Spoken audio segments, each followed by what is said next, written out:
Halo, kembali lagi bersama saya Niko Kurniawan, NPM 22082011100069.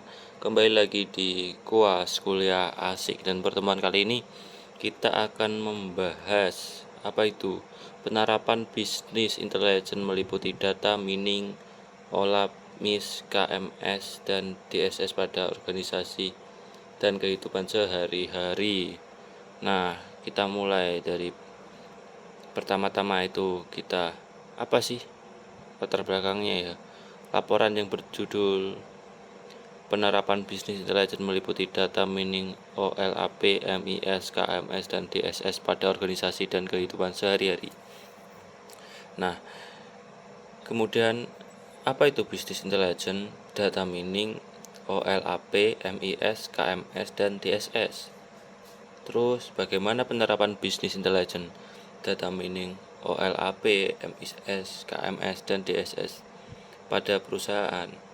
Nah, mengetahui lebih lanjut tentang bisnis intelijen, data mining, OLAP, MIS, KMS, dan DSS. Itu tujuannya kita memahami tentang penerapan bisnis intelijen, data mining, OLAP, MIS, KMS, dan DSS pada perusahaan. Nah, kita akan membahas itu kali ini. Dan pertama-tama, apa sih bisnis intelijen? Bisnis intelijen adalah suatu cara untuk mengumpulkan, menyimpan, mengorganisasikan, membentuk ulang, meringkas data, serta menyediakan informasi baik berupa data aktivitas bisnis internal perusahaan maupun data aktivitas bisnis eksternal perusahaan, termasuk aktivitas bisnis para pesaing mudah diakses serta dianalisis untuk berbagai kegiatan manajemen. Nah, itu kata Edward Devin 2000.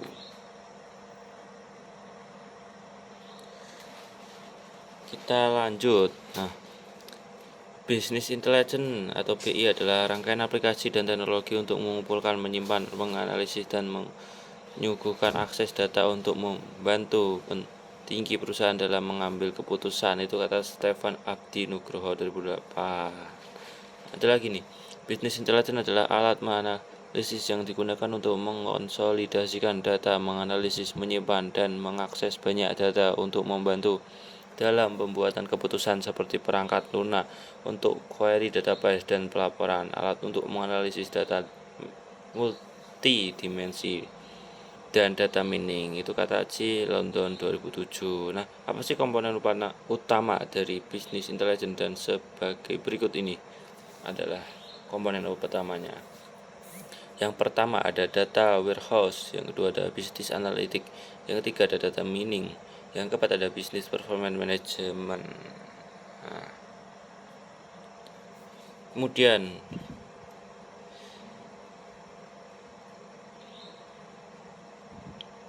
kita beralih ini, Decision Support System atau DSS. Apa sih DSS itu?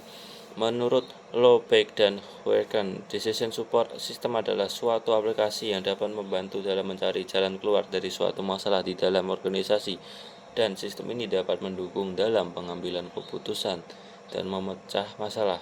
Masalah yang ada dalam akademik dan komunikasi Bogor adalah bagaimana cara menentukan penilaian karyawan berprestasi dan diperlukan suatu sistem yang baik. Nah, ini ada beberapa pendapat juga nih. Sistem pendukung keputusan, decision support system, secara umum didefinisikan sebagai sebuah sistem yang mampu memberikan kemampuan memecah maupun menangani masalah dalam kondisi semi terstruktur dan tidak terstruktur, di mana tak seorang pun tahu secara pasti bagaimana keputusan itu seharusnya dibuat. Itu kata Kusrini 2007. Nah,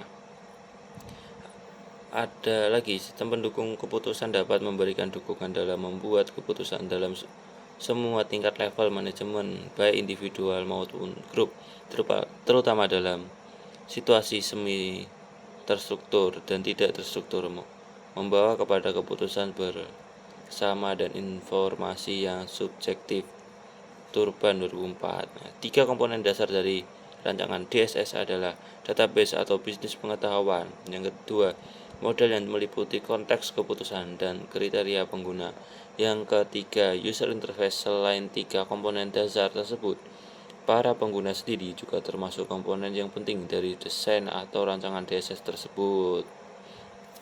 Nah, kita beralih nih. Terus ini ada yang ke C, Manajemen Information System atau MIS.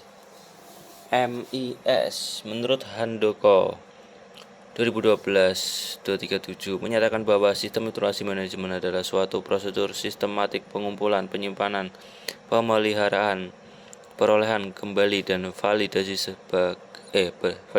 berbagai data tertentu yang dibutuhkan oleh suatu organisasi tentang sumber daya manusianya. Komponen sistem informasi manajemen sangat tergantung kepada proses di masing-masing organisasi atau perusahaan. Komponen yang paling utama adalah teknologi komunikasi, teknologi komputerisasi, dan teknologi informasi. Teknologi komunikasi digunakan untuk mengirim data dari suatu tempat ke tempat yang lain atau alat ke alat yang lain. Teknologi komputerisasi adalah sebagai perangkat yang digunakan untuk mengolah data-data. Sebuah sistem informasi manajemen atau SIM adalah sebuah informasi yang selain melakukan semua pengolahan transaksi yang perlu untuk sebuah organisasi juga memberi dukungan informasi dan pengolahan untuk fungsi manajemen dan pengambilan keputusannya. Gagasan sebuah sistem informasi yang demikian itu telah ada sebelum munculnya komputer. Nah, kita beralih ke D, Knowledge Management System. Knowledge Management atau manajemen pengetahuan ini bisa kita artikan sebagai serangkaian alat, strategi, dan metode untuk mempertahankan, menganalisa, mengorganisir, membagikan, dan juga meningkatkan informasi yang terdapat di dalam suatu perusahaan. Nah, secara umum tujuan dari knowledge management adalah guna meningkatkan efisiensi perusahaan dan juga menyimpan pengetahuan yang terdapat di dalam perusahaan itu sendiri. Dengan adanya manajemen pengetahuan ini, semua bagian yang terdapat di dalam perusahaan diharapkan mampu memperoleh pengetahuan dan wawasan terkait bisnis atau operasi yang dilakukan secara lebih mendalam. Aspek yang paling utama yang menjadi subjek di dalam knowledge management adalah pengetahuan atau knowledge itu sendiri. Umumnya ada dua jenis pengetahuan yang harus Anda ketahui juga ini ya teman-teman. Yang pertama, tacit know-how. Jenis pengetahuan ini masih berbentuk pemikiran yang terdapat di dalam otak manusia. Tersebut bagian yang sangat sulit untuk dipahami, dikomunikasikan, dan diartikan dalam bentuk yang lain lebih terstruktur. Hal tersebut karena tacit yang diambil dari sumbernya yaitu institusi pengalaman pribadi dan juga konteks yang cenderung tidak pasti. Nah, yang kedua ada explicit know what. Kebalikan dari explicit adalah suatu wujud pengetahuan yang lebih mudah untuk dimengerti, dikomunikasikan, dan juga diartikan dalam wujud yang lain yang lebih terstruktur. Yang kita beralih ke data mining. Secara sederhana, data mining adalah suatu proses untuk menemukan interesting know dari sejumlah data yang disimpan dalam basis data atau media penyimpanan data lainnya. Dengan melakukan data mining terhadap sekumpulan data akan didapat suatu interesting pattern yang dapat disimpulkan sebagai knowledge baru. Pattern yang dapat akan digunakan untuk melakukan evaluasi terhadap data tersebut. Untuk selanjutnya akan didapat informasi dalam implementasi menggunakan SQL Server 2005. Analisis service minimal ada 4 langkah, yaitu menggambarkan suatu pendefinisian atau yang dicapai, menyiapkan data, membangun model data mining, melakukan proses deploy pada model yang digunakan.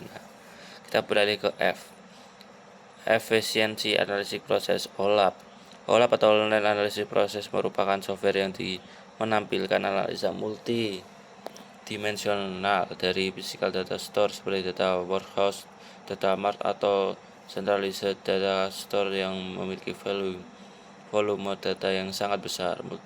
Multidimensional model data memungkinkan dilakukan analitik yang bersifat kompleks dari query khusus.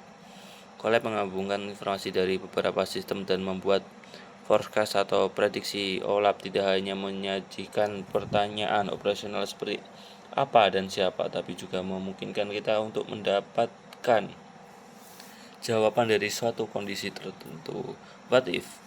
OLAP diaplikasikan sebagai divisi di dalam perusahaan dengan tujuan yang berbeda-beda, seperti penggunaan OLAP di televisi marketing untuk melakukan sales, forecasting, dan promotional analytics, budgeting dan financial modeling pada divisi finance, serta merencanakan produk dan analisa kecacatan produk di divisi produksi.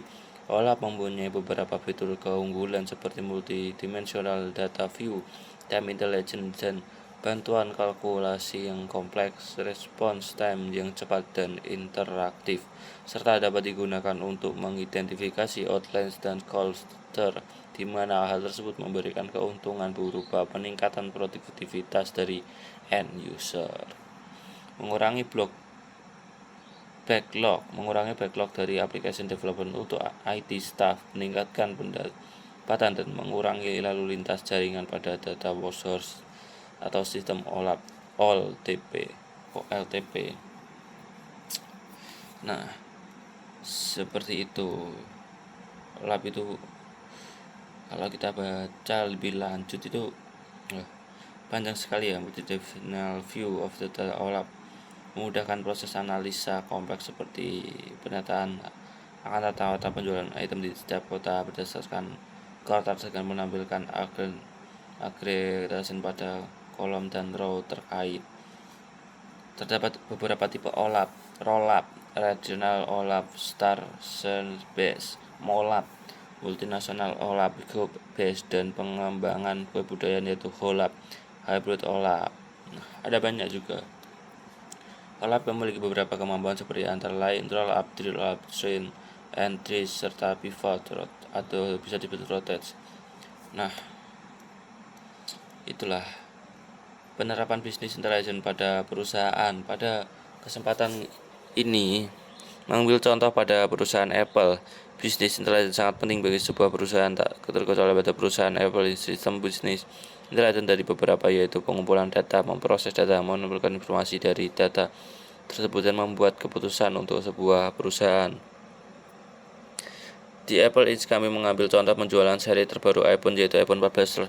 Setelah iPhone 14 dirilis resmi oleh perusahaan Apple Inc. mendapat data tentang banyaknya pembelian iPhone 14 pada minggu atau bulan pertama. Apple Inc. juga mengumpulkan data dari review penggunaan yang sudah menggunakan iPhone 14 tersebut. Dari data tersebut bisa diproses dengan online analytics proses OLAP supaya mendapat data yang terstruktur, dapat dipahami juga dengan tampilan secara analitik. Kemudian dari hasil proses analitik data tersebut didapatkan beberapa informasi seperti beberapa banyak pembeli iPhone 14 bulan pertama. Informasi tersebut bisa dibandingkan dengan data yang terjual iPhone 13 dalam rentang waktu yang sama. Apakah penjualan iPhone 14 lebih baik dari iPhone 14 atau tidak? Informasi lain adalah review tentang iPhone 14 tersebut. Apa review baik atau tidak? Dari informasi tersebut, perusahaan Apple dapat membuat beberapa keputusan, yaitu jika minat beli masyarakat tinggi pada iPhone 14, maka Apple akan terus memproduksi iPhone 14. Jika minat beli masyarakat rendah pada iPhone 14 dan review yang diberikan oleh orang sudah membeli iPhone itu buruk, maka iPhone bisa terus berinovasi dan berkembang untuk membuat seri iPhone yang lebih baik lagi. Nah, penerapan bisnis intelligence pada kehidupan sehari-hari. Untuk penerapan bisnis intelligence pada kehidupan sehari-hari, kami mengambil contoh kegiatan oleh pemilik sebuah toko terhadap bagaimana beliau mengatur dagangannya supaya selalu ready stock. Pertama-tama, pemilik toko tersebut harus membuat dan selalu mengisi data terbaru tentang buah apa saja yang ia punya, berapa stoknya, dan berapa penjualannya. Kegiatan ini merupakan kegiatan data mining.